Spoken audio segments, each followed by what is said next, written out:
over the last 18 months or so about where is the print market going. And it's surprising because this is something that we've always talked about. This is the market size slide that we work, I think, with some of you in terms of calibrating. But in the aggregate, when you think about HP's printing business, it's a $20 billion business. So we finished last year about $20 billion worth of revenue.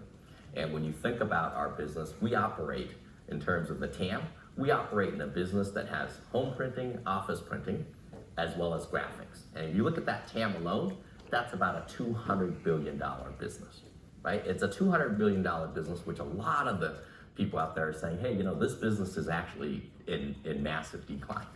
And we went back in the last, I had the team go back and probably we can share that work with you guys. We went back over the last 15 years or so and really looked at the market projections over the last 15 years. And it's interesting because when you look forward, the market is always in decline. When you look backwards and when you think about office and home printing at the cut sheet paper level, meaning 8.5 by 11 sheets of paper, equivalents that are printed, it's relatively flat in terms of tonnage. We see a mix of developed markets declining, emerging markets increasing, but relatively just a flat line over the last decade or so.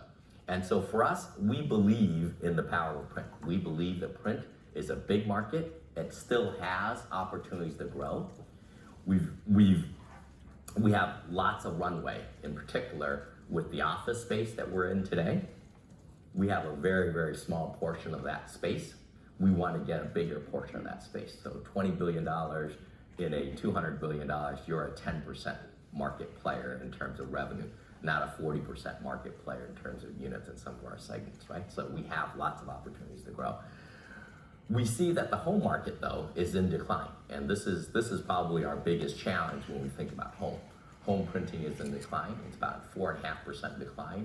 Our strategy is really to grow in office and to grow in graphic segments. We think graphics has an opportunity to grow, not only in terms of products and solutions as the world goes from analog to digital, but we have an opportunity to reshape the ecosystem in places like books, publishing, and Santi will talk a little bit more about that later today. So our strategy is pretty simple. We talked about this again at our securities analyst meeting back in September.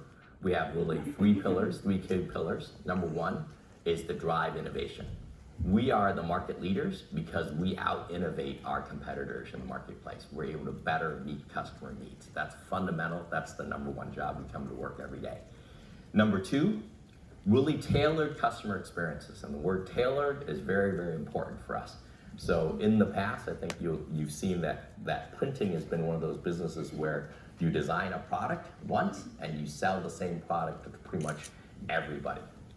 Going forward, as we think about subscription models, as we think about contractual, as we think about how we design our products and solutions and services, much more of a segment of one focus. Really going after that customer insight, customer data that we can get back, the telemetry data from our printers to actually design better experiences. Not only products and solutions, but also business models and the way customers want to do business with us. So having a much more diverse business model. We'll talk a little bit more about that, okay? And then the third column is really we see opportunities where graphics technology and 3D technology unlocks markets for us, right? You'll see examples of that when Santi talks, but also as you go through, and I think we have Philip coming in tomorrow, right?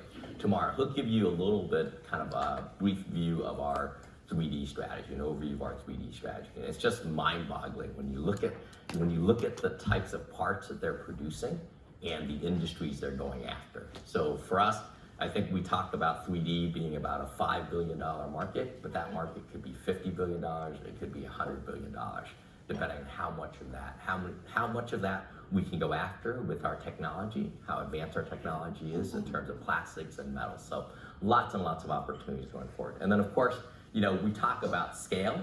Being the largest printer player in the marketplace gives you tremendous amount of scale. And there's always a cost focus and a cost structure focus, okay?